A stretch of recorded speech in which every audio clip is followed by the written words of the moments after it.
வணக்கம். திரையரங்கம் 2K love story. Suseenthiran இயக்கத்தில் திரைக்கு ஓடிக்கிட்டு இருக்கக்கூடிய ஒரு திரைப்படம். சுசீந்திரன் அப்படின்னாலே நல்ல இயக்குனர் அப்படின்னு தெரியுமில்ல. வெண்ணிலா கபடி குழு, நான் மகா நல்ல, அழகர் சாமியின் குதிரை, பாண்டிய நாடு, இந்த படத்தெல்லாம் டைரக்ட் பண்ணவர். அவர் இயக்கத்தில் உருவாகி இருக்கக்கூடிய ஒரு திரைப்படம் அப்படின்றதுனால ஒரு எதிர்பார்ப்பு பொதுவாகவே மக்கள் மத்தியில் இருக்குது அப்படின்றது எனக்கு தெரியும். நானும் அந்த எதிர்பார்ப்போடு முதல் நாளன்றே திரையரங்கில் போய் இந்த திரைப்படத்தை பார்த்தேன். 2K லவ் ஸ்டோரி அப்படின்னு வரும்போது, இப்போ காதல் அப்படின்ற ஒரு விஷயம் ஒவ்வொரு காலகட்டத்திலையும் அதனுடைய போக்குன்னு இருக்குல்ல, அது மாறிக்கிட்டே இருக்கும் அப்படின்றது நமக்கே நல்லா தெரியும். அதனால் அதை மனசுக்குள்ளே வச்சுக்கிட்டு இந்த 2K கிட்ஸ் அவங்க காதலை எப்படி பார்க்கிறார்கள், அவங்களுடைய வாழ்க்கையில் எப்படி சம்பவங்கள் நடக்கின்றன அப்படின்றத மையமாக வைத்து இந்த படத்தை ஒரு இளமை தவழக்கூடிய ஒரு திரைப்படமாக சுசீந்திரன் இயக்கியிருக்கிறார். இதில் கார்த்தி அப்படின்ற ஒரு கதாபாத்திரம், மோனி அப்படின்ற ஒரு இளம் பெண் கதாபாத்திரம். இவங்க ரெண்டு பேரும் இளம் வயதிலிருந்து ஒன்றாவே படித்து ஒன்றாவே வளர்ந்தவங்க, ஃப்ரெண்ட்ஸு அப்படின்னு வச்சுக்கோங்க. அதாவது நெருங்கிய நண்பர்கள். இவனுக்கு நெருங்கிய தோழி அப்படின்னா மோனி, மோனிக்கு நெருங்கிய நண்பன் அப்படின்னா கார்த்தி. அப்படி வளர்ந்தது. காலப்போக்கில் ஒரு வாலிப வயதை எட்டிய பிறகு அவங்க ரெண்டு பேரும் இணைஞ்சி ஆக்சுவலாக இந்த ப்ரீ வெட்டிங் ஷூட்டிங்ஸ் அப்படின்னு இருக்கு இல்லையா, திருமணம் ஆவதற்கு முன்னாடியே ஃபோட்டோ ஷூட் இந்த மாதிரி விஷயங்கள்லாம் நடத்தி அப்படிப்பட்ட ஒரு நிறுவனத்தை இருவரும் சேர்ந்து நடத்துகிறார்கள். நடத்தி ஆரம்பத்திலேருந்தே அதேமாதிரி புதுமண தம்பதிகளை இவங்க படமாக்கி அப்படிப்பட்ட விஷயங்கள்லாம் ஈடுபட்டு ஒரு நிறுவனமாகவே அதில் இவங்க கூட படித்தவங்க எல்லாருமே அவங்க கூட இருக்கிறாங்க, பணியாற்றுகிறார்கள். நண்பர்கள், தோழிகள் எல்லோரும் இணைஞ்சி அந்த நிறுவனத்தை நடத்திக்கிட்டு இருக்காங்க. அதில் பார்ட்னர்ஸாக இருக்கிறது, தலைமை பொறுப்பில் இருக்கிறது இவங்க ரெண்டு பேரும், கார்த்தியும் மோனியும் அப்படின்னு வச்சுக்கோங்க. அந்த கார்த்தி கதாபாத்திரத்தில் ஜெகவீர் அவர் நடிச்சிருக்காரு. மோனி கதாபாத்திரத்தில் நடிச்சிருது மீனாட்சி கோவிந்தராஜன்.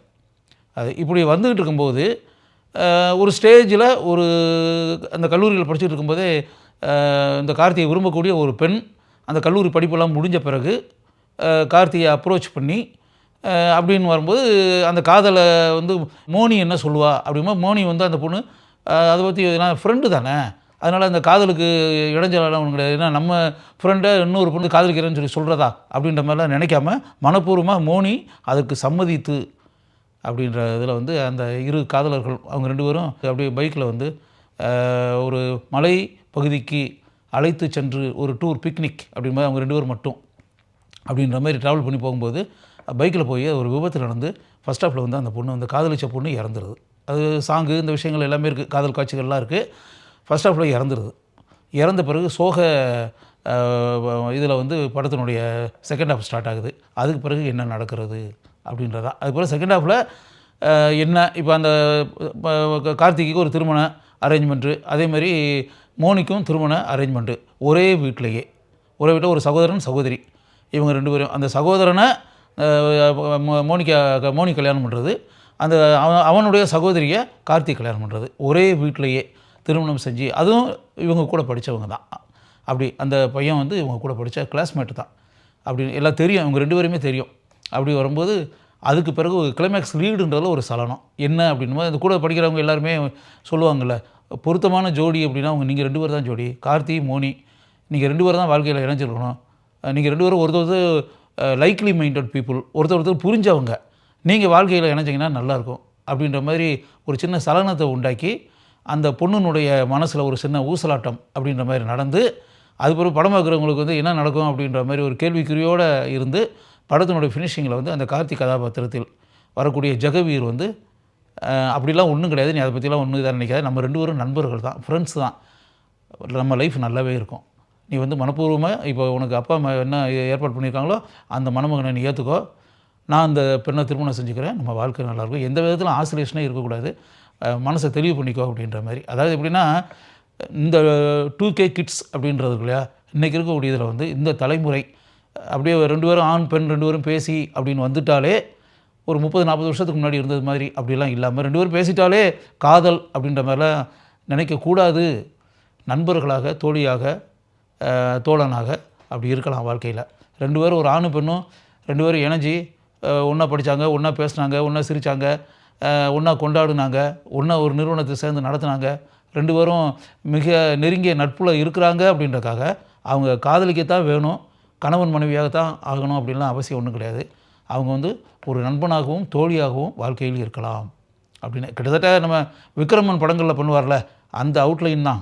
விக்ரமன் படங்களில் புது வசந்தம் படத்துலலாம் சொன்னார்ல, காதல் கிடையாது, ஃப்ரெண்ட்ஸாகவே இருக்கலாம், ஒரு பெண் கூட ஆண்கள் கூட பழகி ஒரு தோழியாக இருக்கலாம் அப்படின்ற மாதிரி ஃப்ரெண்ட்ஷிப்புக்கு முக்கியத்துவம் கொடுத்து விக்ரமன் பல படங்களை இயக்கியிருக்கிறார்ல.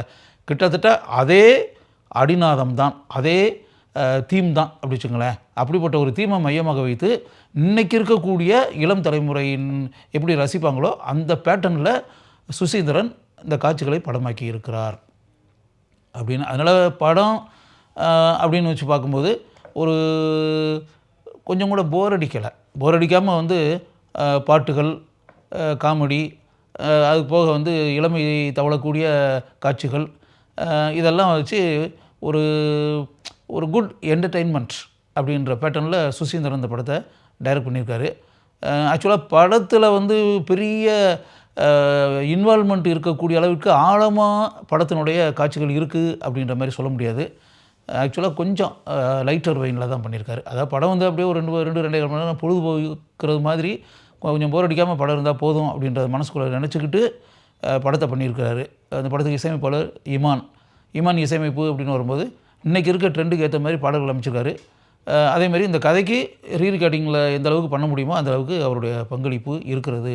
இந்த படத்தை கலகலப்பாக பிகினிங்லேருந்து கிளைமேக்ஸ் வரை கொண்டு போகிறது அப்படின்னு வரும்போது இந்த கதாநாயகி ஜெகவீர், அதுக்கு பிறகு இந்த பொண்ணு மீனாட்சி கோவிந்தராஜன், இவங்க 2 பேருமே தாங்கள் ஏற்று நடித்திருக்கக்கூடிய கதாபாத்திரத்திற்கு பெருமை சேர்த்திருக்கிறார்கள் அப்படின்னு. இயல்பாக நடிச்சிருக்காங்க, கேஷுவலாக இருக்குது, ஆர்டிஃபிஷியலாக இல்லை. அதனால் கேஷுவல் பர்ஃபார்மன்ஸ் அந்த வகையில் 2 பேரும் பாராட்டுக்குரியவர்கள் அப்படி வச்சுக்கோங்க. இது போக படத்தை வந்து பிகினிங்லேருந்து லாஸ்ட் வரை கொஞ்சம் போர் அடிக்காமல் இருக்க வைக்கிறது பாலசரவணன்.